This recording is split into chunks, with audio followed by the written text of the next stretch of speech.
it meant anything goes. Anyone could die, anyone could fall in love, anyone could die, anyone could fall in love, anyone could die, anyone could die.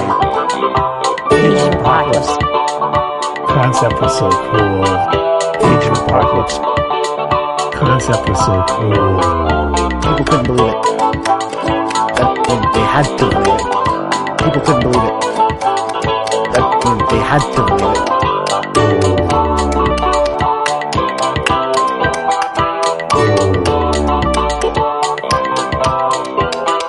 Everything that you had come to know and love. Out the window. Everything that you had come to know and love. Out the window. Everything that you had come to know and love. Out the window.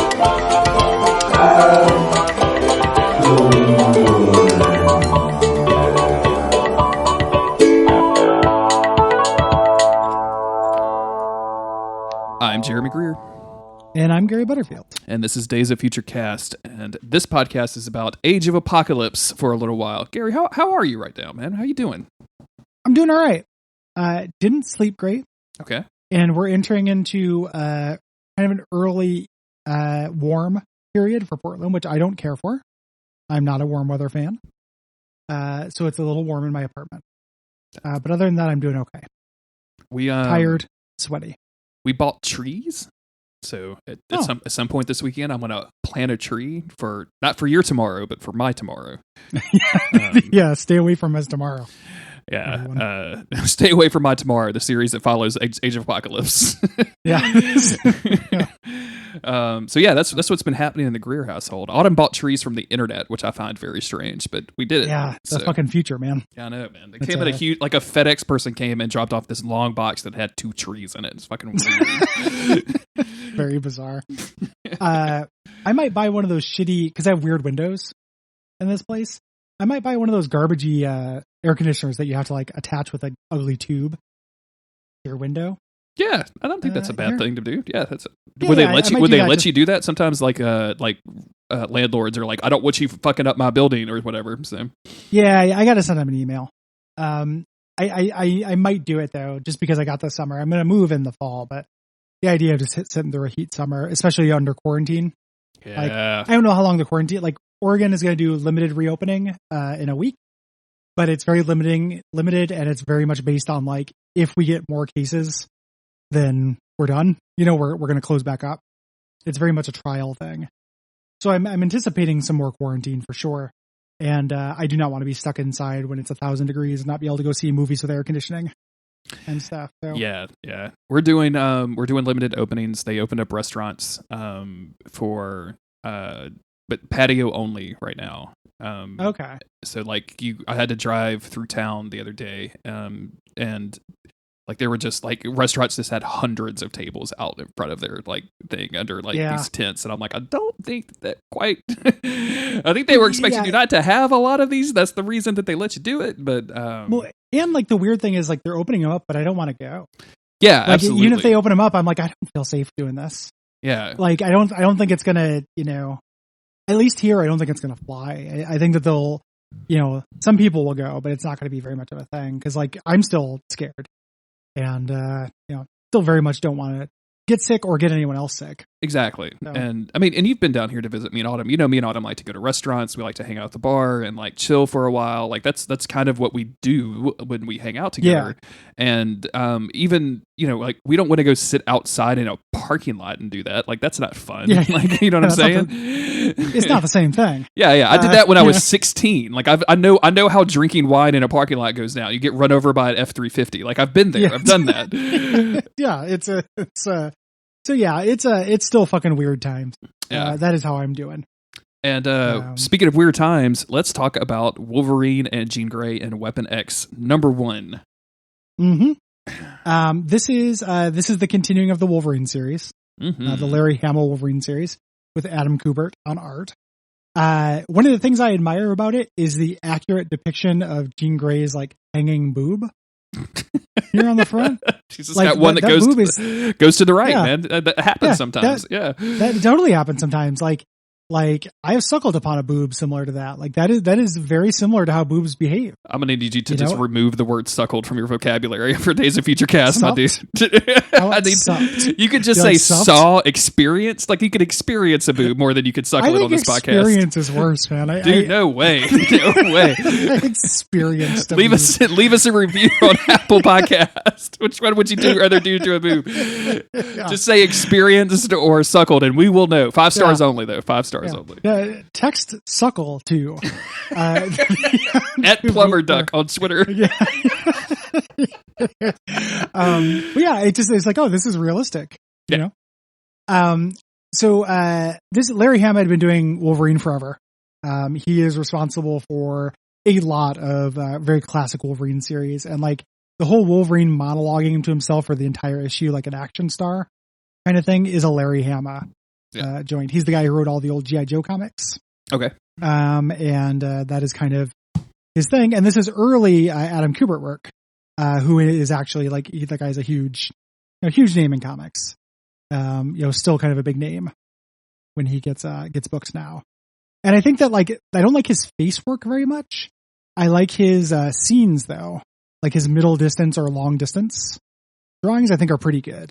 Yeah, there's some stuff in that. Like, this is like kind of mid range. There's some stuff I really like. I think the composition of some of these shots are really fun. Like the first page where you see Jean and Logan riding a Sentinel, I think is just really cool looking. Like, that's awesome. That's awesome. But yeah, like if you look at the cover, and we talked about this in the issue, I think it was X-Men Alpha that Wolverine showed up in. The hair, Gary. Like, his hair, he doesn't have a beard. He just has more head hair coming out of his chin. It's real Nameless King. Exactly. And he's also got something under his hair, like his weird like tattoos or whatever the things above his eyes are. Like, it would be a mask, but like, that's not a mask. His hair's going through it. Yeah. What is that? I don't know. He's real muscly and veiny though. Oh yeah, big vein energy on this guy. Yeah, this was Wolverine at the time. Yeah, for sure. This first panel though you mentioned is really great, where they're looking at them riding in on these screens that are like shaded different colors. Yeah. And the shading has to be because of like mutant recognition, right? Like, that's what I put together. Yeah. Like, this is like a CAPTCHA. Yeah, exactly. Yeah, exactly. Please select all the squares that have alpha mutants in them. Please select all the squares that has square mutants in them. Yeah. Oh, there's more. There's Cyclops. It's pretty good. I like this issue actually. Like, I like the way everyone talks in this. Like the bad guys. Where they're like, this is about, similar to the Gamma the External one, like, this is about kind of the fascism of this world and the low level. Like, these are just grunts, and they're scared to say how bad this is because they'll get in trouble. We have to tell Central, but don't make a big deal out of it. Cause if you do, we'll get in trouble. Yeah. Like, I like this stuff about the mismanagement. Yeah, me too. Of Apocalypse's. I'm here for middle management villainy, like all of the, stuff in the Venture Brothers for henchmen, like, have always worked really well. Like, any of that stuff, like, actually, like, I think it's a comedy goldmine, and you see just a little bit of that here. Like, they will send us all to the camps, or worse yet, the recycling vats. Like, they're just so fucking terrified of upper management. Yeah, that it's very funny to me. Yeah. And they're freaking out. Like, they're outclassed here, which is also something that we don't see a lot in this series, of like the bad guys actually feeling a credible threat. Yes. They're talking about like, oh, there's a Sentinel and that's bad enough, but it's being ridden by 2 alpha mutants. Like, this is a big fucking deal. Yeah. Think of it, like, one guy exclaims, think of the damage they can inflict. It's just really crazy. Yeah. So I like this a little bit. I also like this inversion of the Sentinels. Since the humans sent the Sentinels here, like, in this world, like, Sentinel attacks are like what they have these big gunships set up to defend against, from Europe. I think that's cool.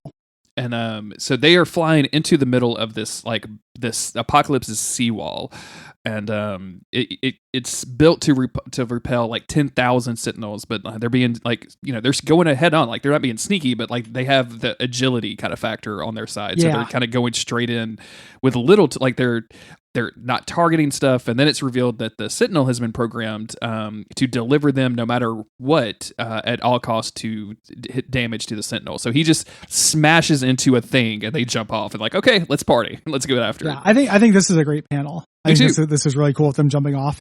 Even though I don't like the Sentinel using an exclamation point. That doesn't feel like a Sentinel move to me. No, dude, these are human Sentinels, right? Like these are Age of Apocalypse Sentinels use punctuation. You should see a Sentinel use a semicolon, dude. Come on. That shit's fucking nuts. Who gives a fuck about a Sentinel comma? So they have these termination amnesties that they have with the Human High Council, and the Sentinel mentions that's temporary. Like the Human High Council is not necessarily playing it straight. Yeah. With them. Like they're like, oh, we agreed to do this. Jean Grey and Wolverine are kind of going back and forth. Jean Grey memorized the schematics so they can get down to what they need to do to steal what they need to steal. Yeah. While the Sentinel covers them. But first, Wolverine has to fight a tentacle monster / cyborg thing. A Balrog class meta cyborg. Yeah. Yep. Mm-hmm. Yep. Something put together by Sinister. He's putting together mechanical tentacle monsters. Yeah. For Wolverine to have things that he can kill with impunity. And instead of Wolverine doing it, Jean just kind of drops in and is like, "Here's a psi blast. We don't have fucking time for this. Let's ride." Yeah. So, meanwhile, while all of this is happening, the middle management crew are freaking out, and a alpha of their own has been teleported in to help them. And when this kind of like they play coy with who the alpha is for a little bit, it's very clearly to me Havoc. Like it just looked like Havoc. Yeah. I guess I don't know, man. Like I just assumed that it was, and it was. Well, you see his powers too. Yeah, like Havoc has a very distinct power signature. But he's pissed off because, he had to go through molecular discorporation and to get here, and it's just one Sentinel. He feels like these guys should be able to handle it without him. Yeah, and they say no, and it's 2 alphas. So it's actually way worse. And there's like, you didn't send a code red. Like, he's mad at them for not, treating this right, and you just get the sense of this just being a nightmare place to work. Yeah, you live for 1 year, you can't do anything right. You got Havoc is there. Some of them are Havoc. Yeah. It's like, it fucking sucks. I've got 7 bosses, Bob. 7 bosses. 7 bosses. And they're 3 all of them are Summers brothers. They're all Summers brothers. Are there one's Adam X? It's real fucked up. Are there that many Summers brothers in canon? There is now, Bob. There is now. Yeah. So Jean Grey detects him. Like there's an incredibly powerful presence. Familiar and dangerous. They called it a heavy hitter, which I don't think of Havoc as that big of a, dude shoots beams. So they're continuing to make their way down. They say basically we're going to give them the double whammy, and Jean Grey says, no, you accomplish the mission, I'll hold the line. Yeah. And there's a frame here that I don't like, where it looks like Havoc has giant man powers. Yes, where he's standing above something. Yeah. Yeah, they show tiny Jean Grey, right above him, and then they show giant Havoc. And I was like, oh, he's got size changing abilities? That's fucking weird. But he's teasing him here, my brother Scott is dying to lay eyes on you. Or should I say eye on you? Yes.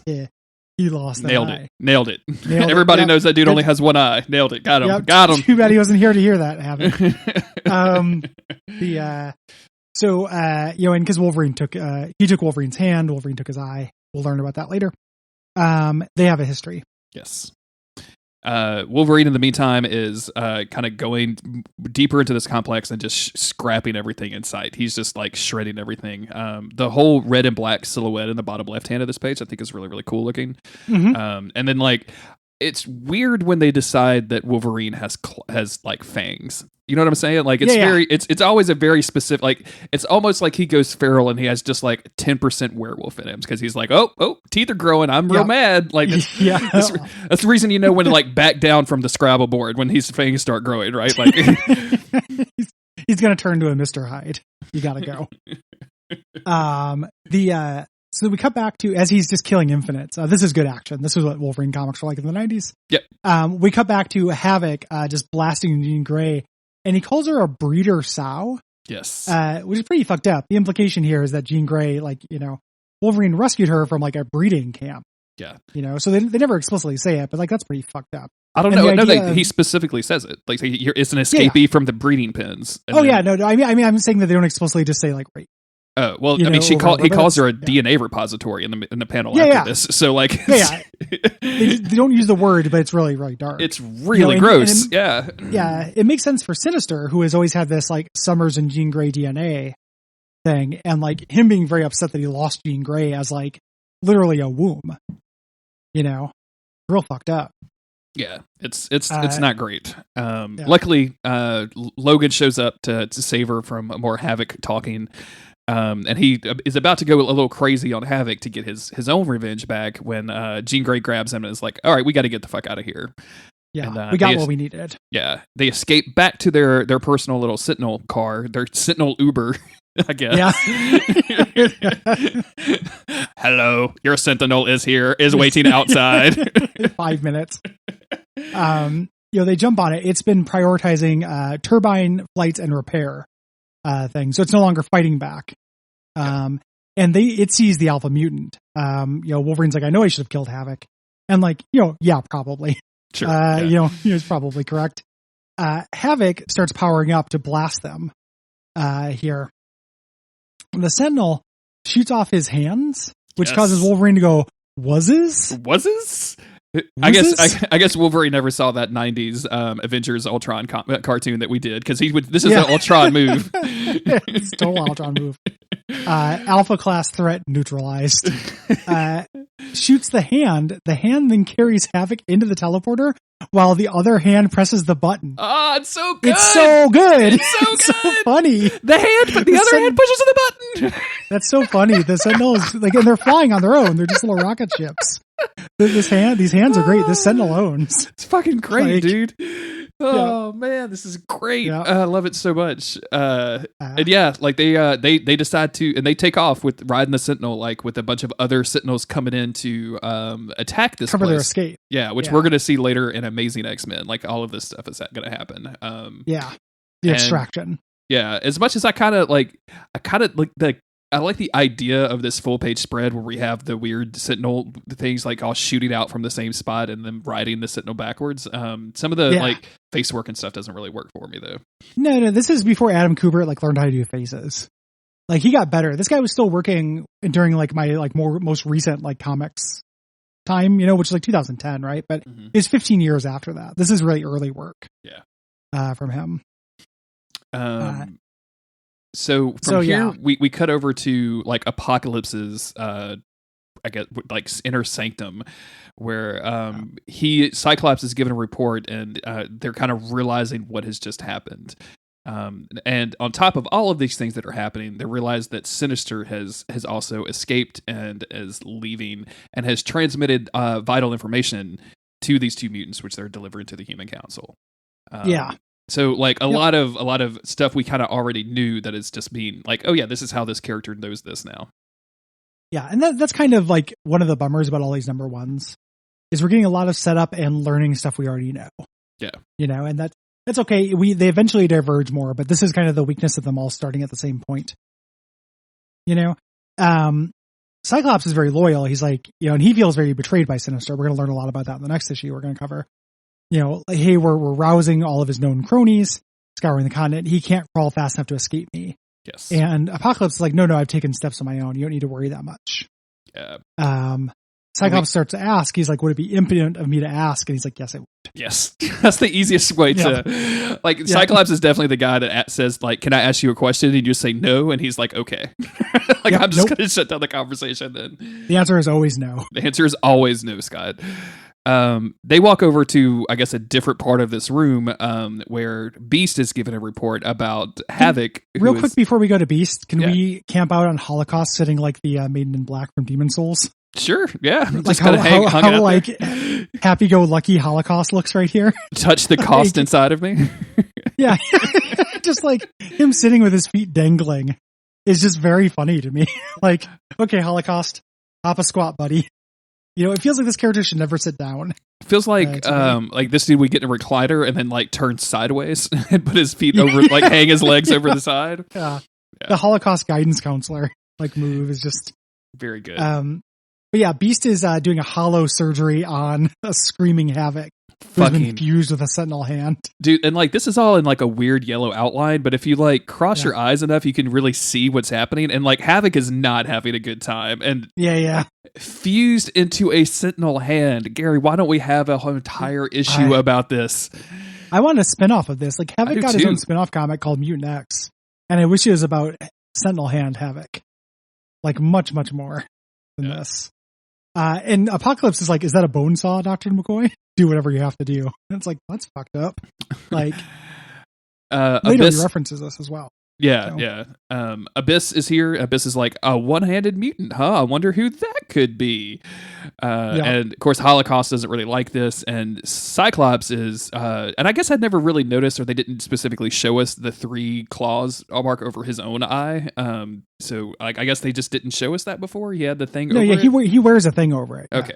So yeah, this is our first time seeing that his eye specifically got taken by Wolverine. Well, I also this whole casual Holocaust thing, because he's also dunking on me. He's like, as we all know, that's the one that Summers has been keeping an eye out for. Yeah. And like, man, if you were Cyclops in this world, like, everyone get some fucking new material. Like, this is getting a little old. Like, if even Holocaust is dunking on me, this is fucked up. Why does nobody ever talk about my micro penis? Why is it always eye stuff? It's like, you guys know I only have one ball, right? Like, you guys not read my newsletter? Like, fuck. Havoc put my picture of the third nipple that I have. Like, he just put that on Facebook. Yeah. Like, that's a thing And that it's exists. not where you expect it. Like, nobody guessed right. Yeah. And there's like 70 pages on that thread. Like, nobody guessed where it is. How are you guys still making fun of my eye?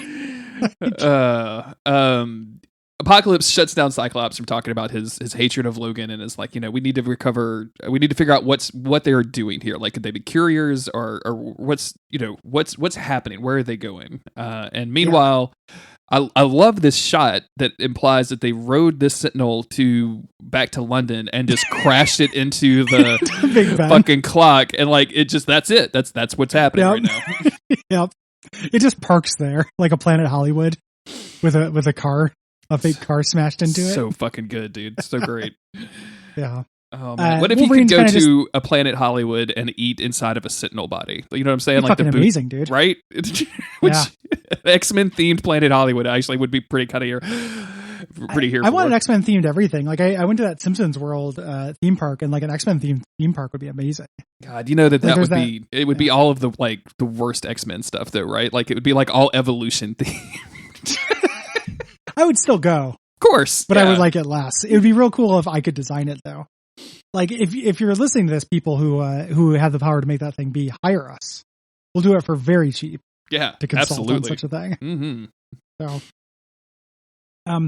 So they get there. They're checking out London with all these airships and stuff. This is what humanity looks like now. They made out basically for the whole way back. Of course. So, like, Wolverine is talking about being in the Weapon X program and how he was a killer. And he mentions, like, sometimes I feel like Jean Grey doesn't feel love for me; she feels gratitude. For me saving her, and that's a really human like thing. Like, yeah, maybe this person, it's very easy to confuse different feelings for like genuine affection. Yeah. So I like that little beat. We go into them talking to the Human High Council again. Moira McTaggart, Brian Braddock, Emma Frost. Yes. Here, and they're talking about the information that they got. They're kind of spying on them, discussing. Yeah. Because they're not really a part of the conversation, and it's pretty clear that like Braddock is like extremely aggro about this stuff. Like, he is ready to murder everything. And as they're listening to it, like, Wolverine's kind of into it of like, yeah, y'all need to go murder everybody. Like, do it. And Jean's like, this seems like it may be a bad idea. And of course, in the middle of the conversation, somebody like bursts through the wall because that's just what happens in comic books. Yeah. As they're discussing whether to nuke America, and this is Magma. Yes. Lord Apocalypse sent a preemptive strike, and it seems like he was not presumptive. Yeah. Magma posing so that you can see both her butt and her boobs at the same time, despite the fact that she's made of magma. What the hell? Yep. If you're horny for magma, if you want to dip your dick into some magma, this is the way. Also, you mentioned it, but yeah, the last time we recorded, we talked about that Tumblr, and several people got back in touch with us and told us it was Escher Girls who we were trying to think of. So yeah, which I'm gonna spend a little bit of time browsing. Yeah, it'll be fun. She starts shooting fire at everybody, and then she gets killed immediately by Wolverine. Wolverine stabs her in the back. Yeah. She's like, my life is nothing. This burns Wolverine's arm. He's like, nothing, healing factor. We'll take care of this. Like, it was worth it. Yes. There. And Brian Braddock's like, this proves my point. Like, we have no choice. We have to institute Project Scorched Earth. Uh-oh. That's probably not good. And that is going to be taking Apocalypse's domain and nuking the hell out of it, making it a radioactive wasteland. Can we start with like Project Medium Rare Earth and see how that goes, and then kind of work our way up? Yes. Like, you know what I'm saying? There's a lot of different phrases you can use other than scorched earth. Yes. Yeah. For this. So that's the end. That's our, so we know now why they're doing those evacuations. Why they send all those sentinels is because they're planning to nuke the country. Yeah. We have multiple like ticking clocks going on, and the Weapon X thing is going to be primarily dealing with that. Yes.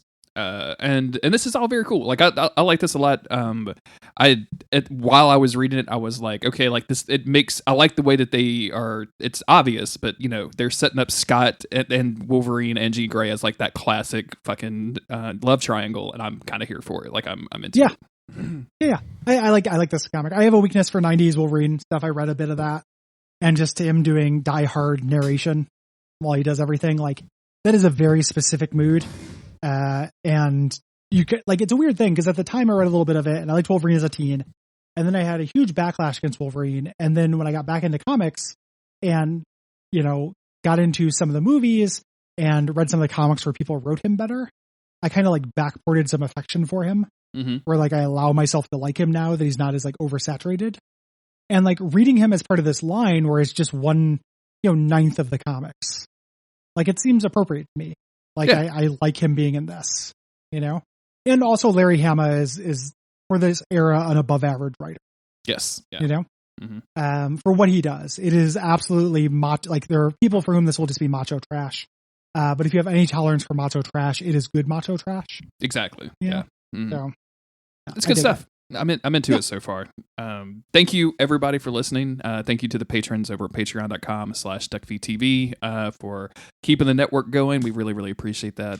We've had some recent ratings and reviews, and we very much thank you for all of those. We super appreciate it. If you want to support the show, the best way to do it is at the aforementioned Patreon, or leaving reviews, or telling your friends about the podcast. That can help out quite a bit. It's really appreciated. Every single person who has supported the show, we love you. Thank you very much. Yeah. We'll be back in a few days with Factor X.